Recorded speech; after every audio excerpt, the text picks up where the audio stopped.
breaking barriers and bridging the gaps between patients and doctors. Welcome to Brainstorming with the Docs and your co-hosts, Dr. Glenn Harrison and Dr. Kolby Condos. Hello, everyone, and welcome back to this week's episode of Brainstorming with the Docs. I'm Dr. Kolby Condos, my co-host, Dr. Glenn Harrison. What's up, buddy? Everything. I'm feeling nervous. I'm feeling quite anxious about this podcast here, and I don't know what the problem is. I tell you what, with the current affairs going on in the world and the country, I think that probably everyone could benefit from listening to this telecast / podcast, because I think probably all of us are currently suffering from a little anxiety. Exactly. And I think that's why we wanted to roll this out when we did and put it into place, because I'm not really anxious about this podcast by no means, but it just trying to segue into what we're discussing here. I didn't know how else to do it, but regarding anxiety and what we're going to talk about today, we're opening up a lot to this, a lot. Yeah, I think that this is going to be really interesting because it's someone else's view on something that they see really, really commonly in their practice.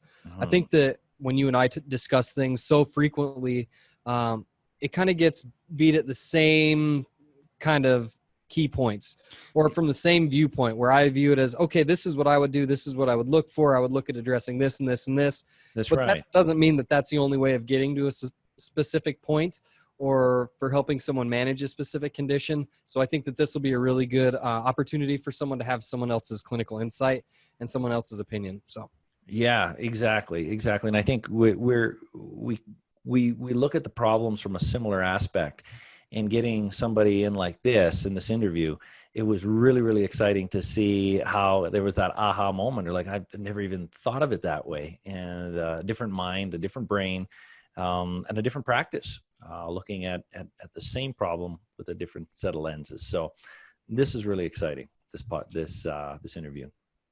So without further ado, why don't you go ahead and introduce the guest speaker? So this was an interview I did with a very good friend and colleague, Erika Hubbard, with Erika H Therapy. She's been practicing for, I can't even remember how many years now. She's a licensed social worker and psychotherapist, and she specializes, is kind of we're really interesting niche. She specializes in teenagers who have gone through trauma. But it's morphing into this something a lot more than that. But that's kind of a focal point. So she sees things like anxiety every day, all day, and it's manifesting in lives, and it's coming out in symptoms and personalities and disorders that I was floored. Now I'm looking at people with anxiety, or a symptom that could be the result of anxiety, in a whole new light just since this interview. So it was really exciting. So here's Erika and my interview with Erika Hubbard. I'm excited to interview somebody that I've known for years. It's been years now. Definitely a trusted colleague of mine. I've seen the outcomes of her work. And this is my colleague, Erika Hubbard, with Erika H Therapy. I think that's I'm looking at your website. It seems like you've made some changes to that. So licensed social worker and a psychotherapist, and then a whole bunch of other things. Long history of physiology studying and everything else. So tell us a little bit about your practice. Well, licensed social worker basically is a fancy term for therapist. So I work in mental health, and this is my office behind me. And so I see people online, COVID style. And then I also see people in person. My office is in Boulder, and I have hour-long sessions, most of the time with individuals, sometimes with couples, sometimes with families. And yeah, I specialize in children, youth, and families, usually talking with adults about issues that have happened in events that have happened in childhood that now manifest themselves as issues in relationships currently as adults. Okay. And how that connects. And we were, I know we were talking about this a few days back. We were talking about anxiety, and you really got into it. And I thought it'd be great for you to be in this podcast talking about anxiety and giving your side of it. I know Dr. Kolby and I, we always talk about digestive issues. If we're going to try to tackle any kind of emotional health problems, we're really quick to start dialing into digestion. But it's a big world, these emotional and mental health disorders. In anxiety, every other day there's an inquiry of somebody having anxious tendencies, anxious problems that can't seem to get to the bottom of it, and it destroys their lives. I know you work with a lot of anxiety. I know you're very passionate about that. From your viewpoint, so the people, anybody who's listening to this, if they're looking through your eyes as a clinician, as a mental health worker, therapist, what do you see? What do you see out there, and how do you see this disorder affecting people's lives? I mean, anxiety is definitely the number one thing that people talk about, and come with that concern as how do I resolve this? How do I handle my own anxiety?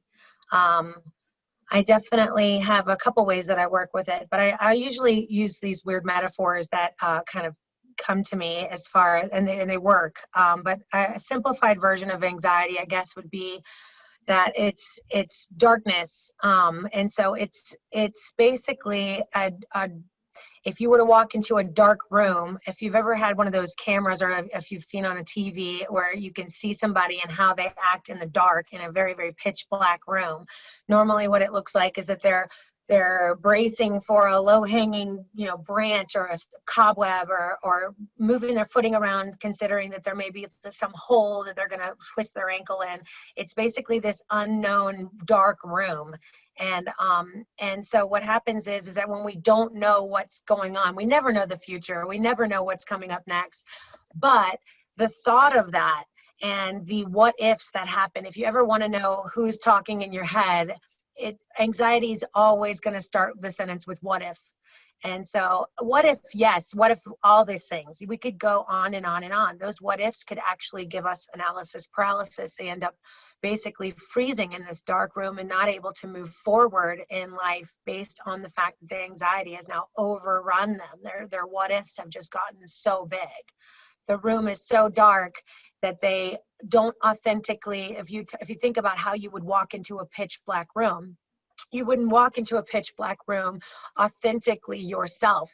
You would flip on the light, see that it's a clear room and that there's nothing there to hurt you. And then your stride and your gait would be totally normal, the way that you would want to be representing yourself. And it's because you can see in that room.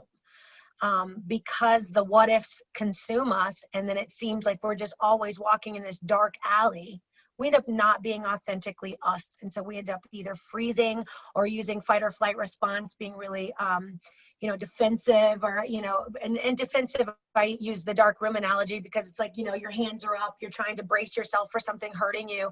And so if we end up manifesting that in life, we may not go for that goal that we want because we're too nervous that we're going to get rejected or hurt. Or we may end up, really hurting our relationships in life, considering that, somebody might hurt me, or if I'm my true self, or if I'm very vulnerable in this dark room, if I just walk in like nothing's there to hurt me, then I'll probably get hurt if I'm not bracing myself all the time.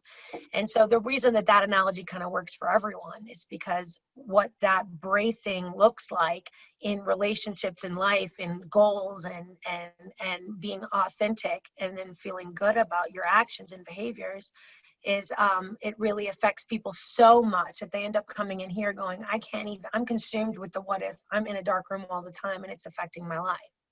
So when it's affecting their life to that extent, you talked about that fear, you talked about that fight or flight response.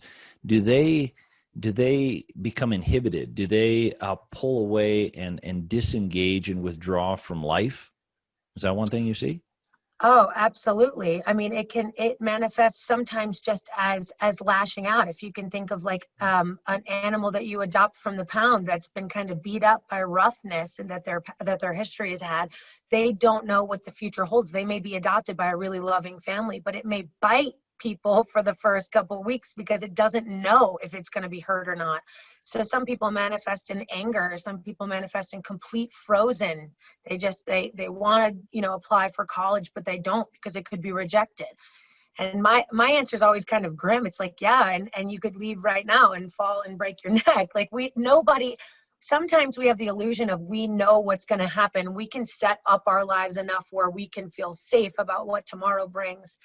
But we really, really never ever know. So we're all in the exact same darkness. It's just understanding that we're not alone in that, and that there's some semblance in letting go of like, well, whatever happens is kind of where we want to get here, because we're all in the same darkness. And especially with COVID, I think it just kind of surfaces and brings to light how in the dark we are about tomorrow. And so I think that's why I've been seeing more of an influx of clients lately, is just because it's just what was the semblance of, I know what's going to happen tomorrow, that false thinking has now been kind of taken from us. So now we're all like, well, what's going to happen tomorrow? We're all kind of surface that reality of, but it's always been the reality. So this anxiety can manifest in a lot of different ways. I never realized aggression. It can, but it makes you painted that picture quite thoroughly. But another thing you hit on that I think is very important, if you could elaborate a little bit on it, with regards to relationships.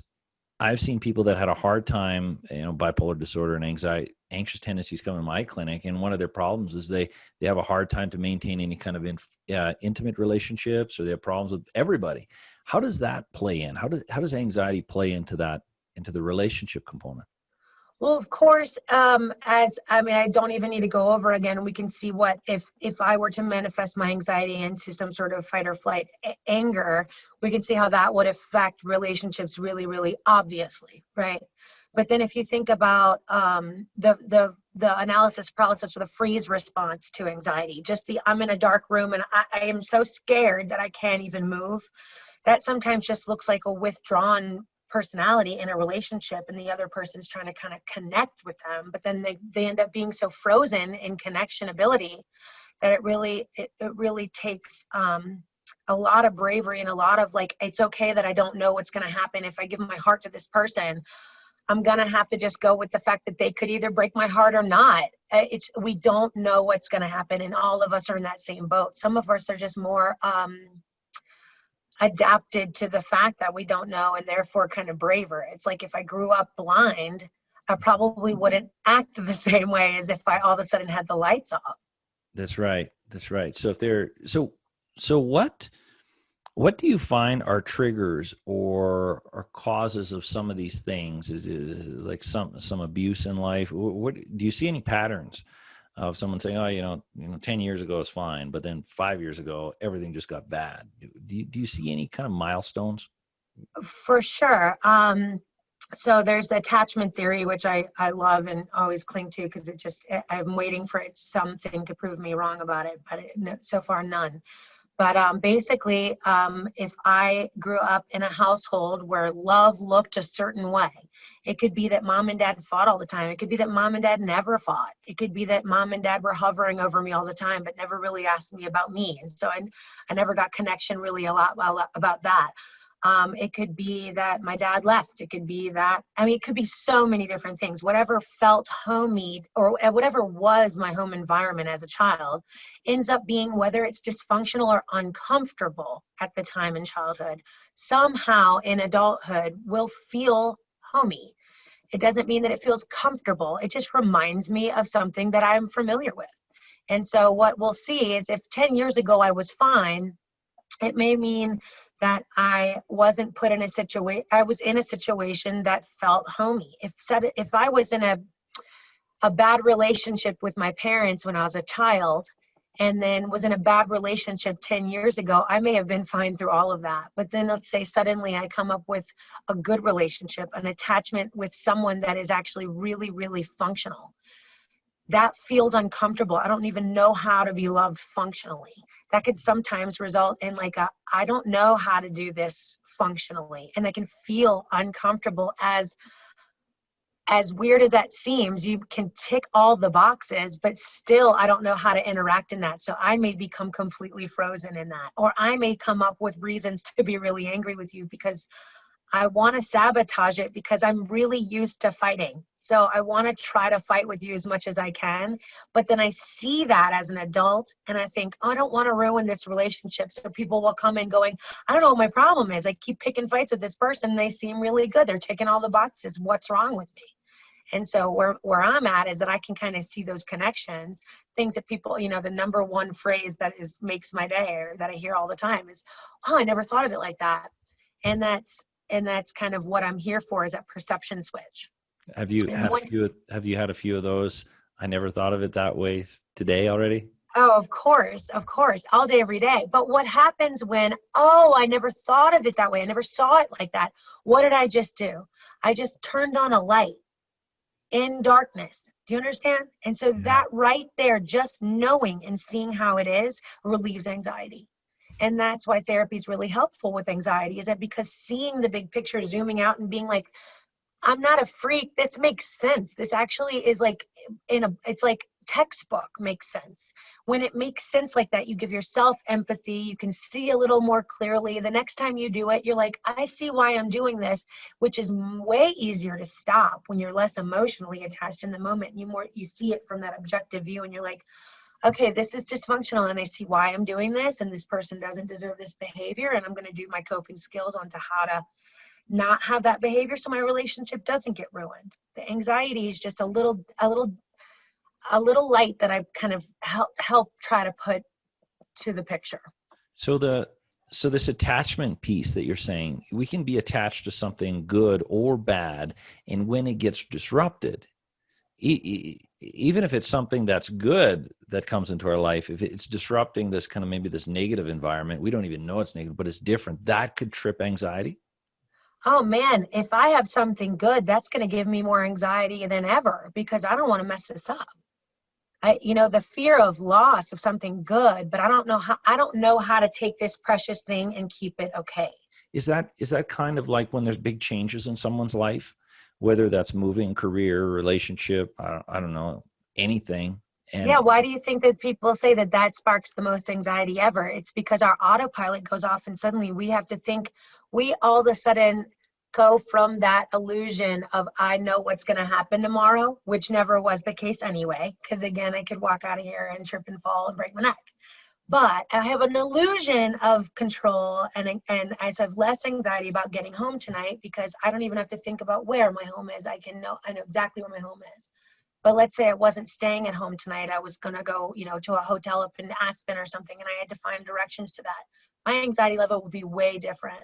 So yeah, any sort of change at all, which takes autopilot out of the equation, is going to have our brains thinking, oh no, I don't know what's going to happen. And then all of a sudden you start to hear those words, what if I get lost? What if I'm late? What if they don't know? What if I don't know where I am? What if there's a blizzard? What if there's traffic? What if? And that's when it feels darker. And that's when our behaviors get to be they're less authentic. They get disrupted. And when somebody's been suffering with anxiety for a long time, I can imagine how it disrupts all aspects of their lives, their relationships, their careers, their confidence, probably immediately, Right. their any kind of social interaction, social life.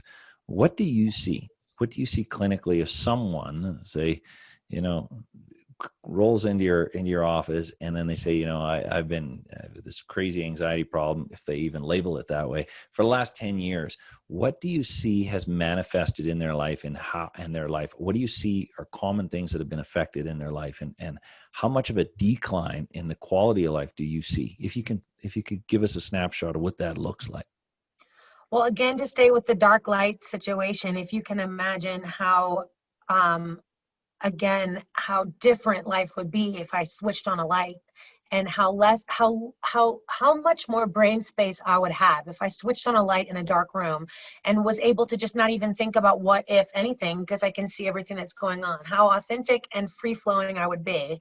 Of course, my behaviors would be just way more smooth and easy. And so you wouldn't have the constant, oh my gosh, what's going on? I can't see. So not only, of course, would I see things like physical ailments, especially such as, digestive issues for sure. But from a psychological point of view, what I would see is anything that I can do to make it more light. So I would have, probably something that would give me some semblance of control, such as, let's say, an eating disorder, or I would see some sort of like OCD behaviors, anything that I would think if I knock on this door 6 times before I open it and I have good thoughts, then I won't get injured later or something, right? Like, I think I'm going to come up with some sort of pattern in my head where I can at least calm my brain down a little bit by thinking I have control.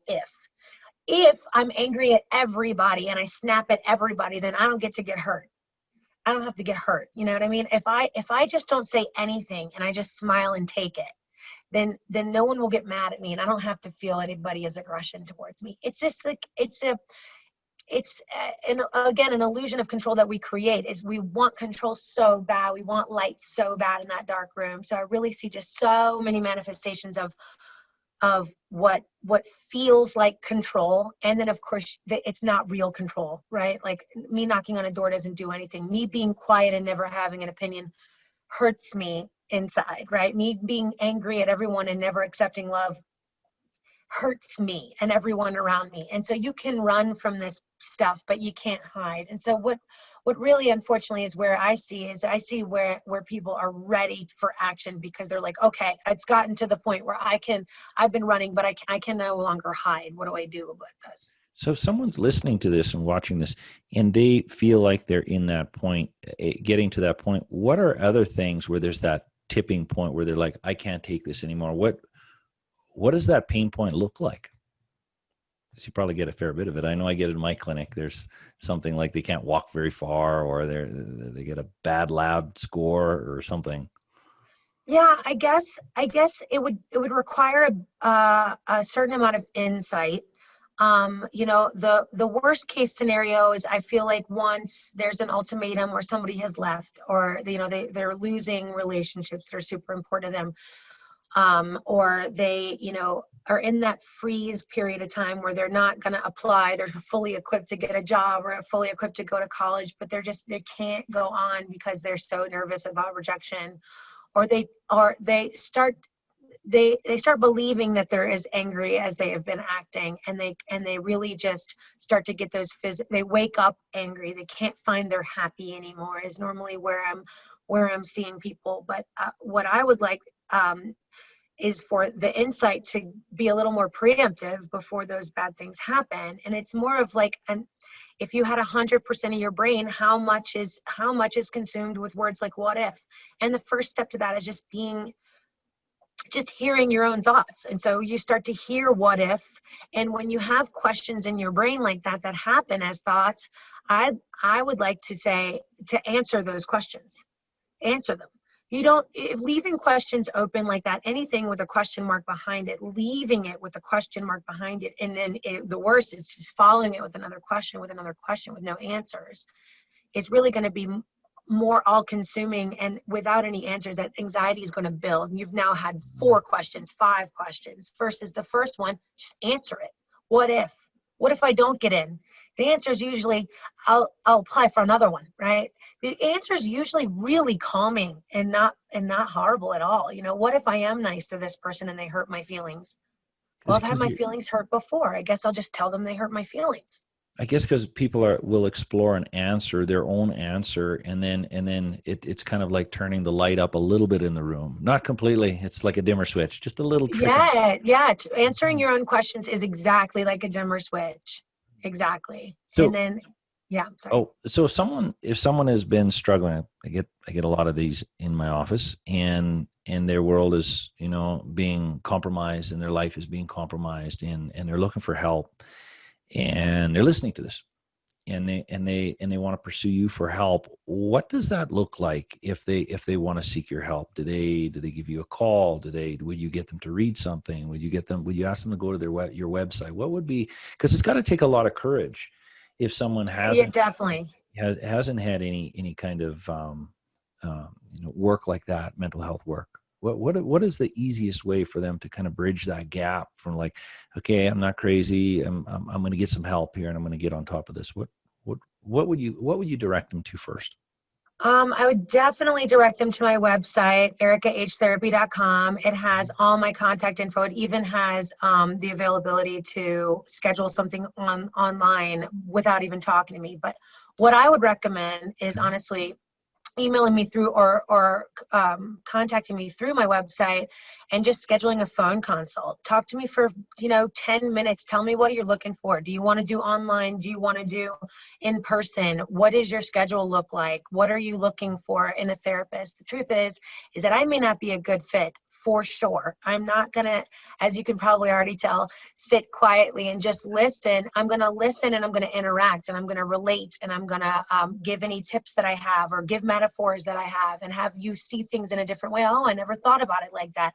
Requires me to talk a little during the session, but that may not be your forte. And so I am definitely here for other recommendations and referrals as well. But really just finding your fit personality. If you feel like something's off, then it probably is. And I really urge everybody to kind of listen to their gut in that way. But I think that seeing if we are a good fit is the first step into just admitting that we really are all in the dark. It's understanding that we're all in this together.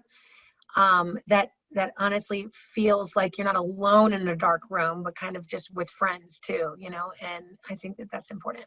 Yeah, of course. And not to put you on a spot, but I am.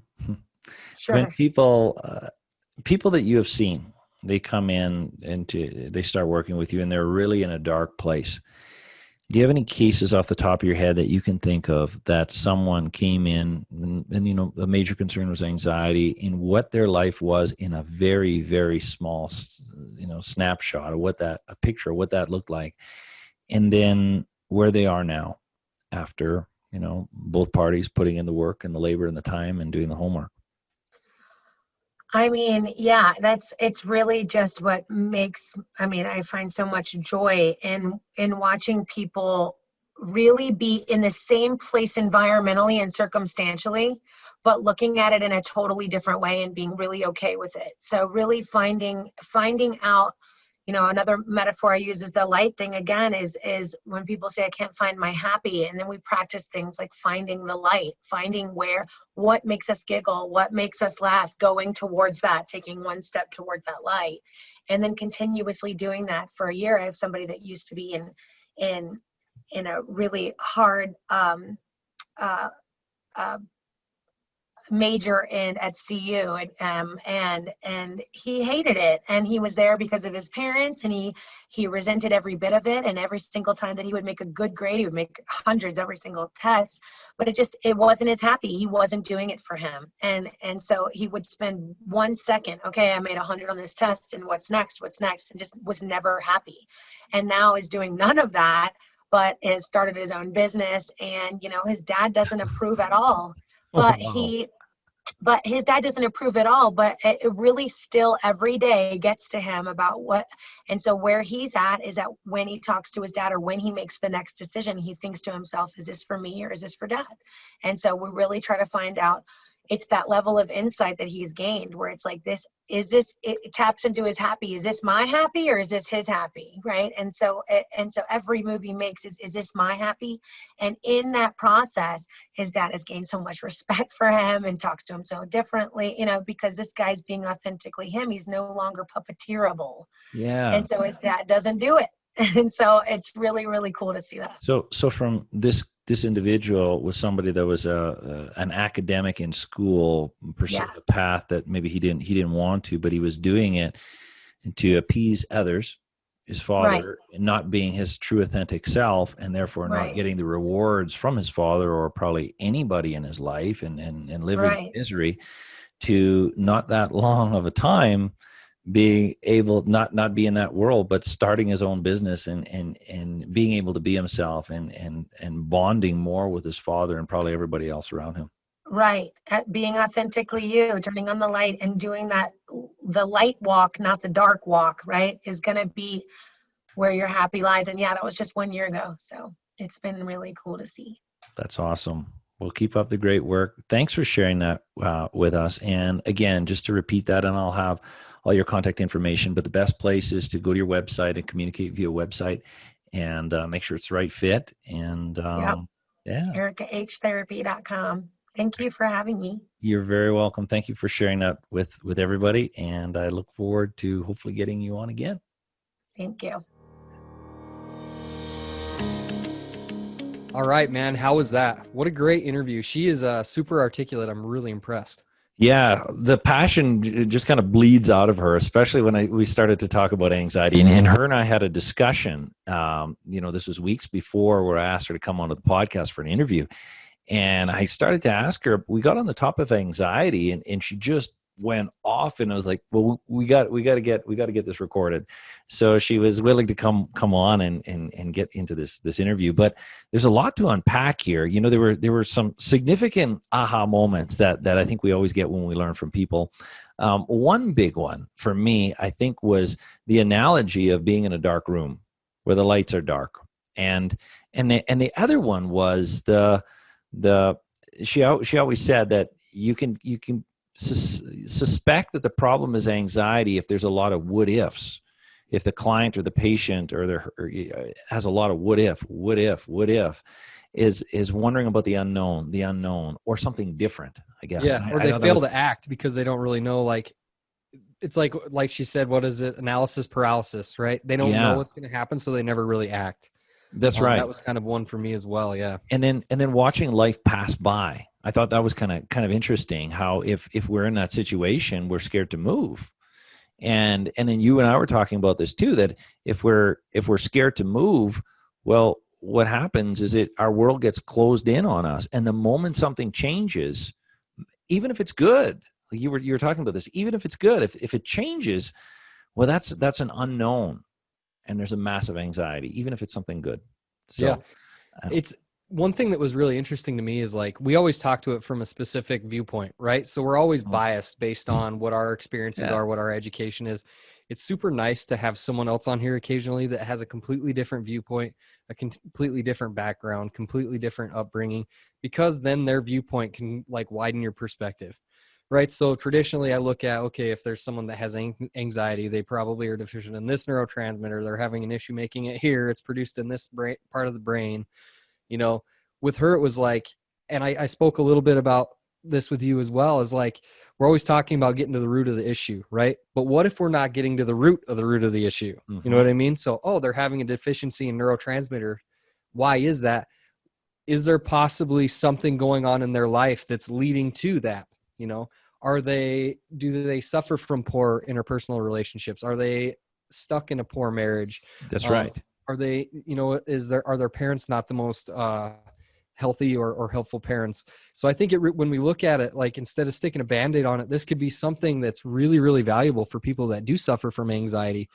And I think it really illustrates how, like, a multifaceted approach and multidisciplinary care and having a bunch of different outlets and a bunch of different people looking at it and coordinating with each other could really be, like, the most beneficial for the patient. Exactly, because even my clinic, we're practicing functional medicine, but it seems like we're getting into everything. We're asking about home life, we're asking about sleep patterns, we're asking about emotional stressors, and then there's only so many hats one provider can wear. Mm-hmm. The root of the root cause. Well, this is a great example of bridging the brain gut connection, where how much of it is an emotional disorder creating a digestive problem. And then, as Erika said, it creates a lot of digestive problems. And then we always look at it as, well, there's a digestive problem. So that's creating the emotional response. And the truth is, there's no one right or one wrong. It's probably going to be a combination of both. Right. And if you don't address both, are you really going to fix the problem or help with the problem? That's exactly right. Like, if you're just fixing gut permeability, you're just fixing digestion, you're just fixing nutrition and exercise, but you're not addressing the fact that they're going to go home to an abusive relationship. Well, that's right. That maybe was the cause, or some childhood trauma that was the cause of the anxiety that's now stemmed. And another really powerful thing that I didn't realize, aggression, and I think even mentioned when I was talking to her, I didn't realize aggressive outbursts could be a symptom of anxiety. So now we're looking at it kind of with a different set of lenses, right? So now anxiety is maybe a root cause creating all of these other disorders, all these other dysfunctions in their life. I think it was extremely interesting, and I think it kind of reforged the respect for different set of eyes from different backgrounds looking at the same disorder or group of disorders. Yeah, I would agree with that completely. Like when she talked about the anxiety leading to aggression, I really looked at it. I was like, okay, so this would be a patient that I would consider like being like really limbically plastic, right? So they've lived in this stressful environment for a long time. They're used to reacting in a stressful environment.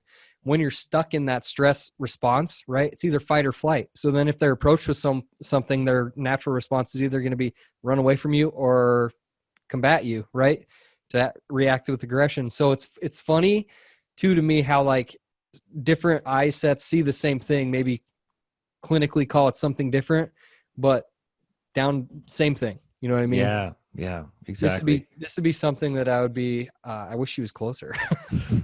Right? It's like, she can actually work remotely.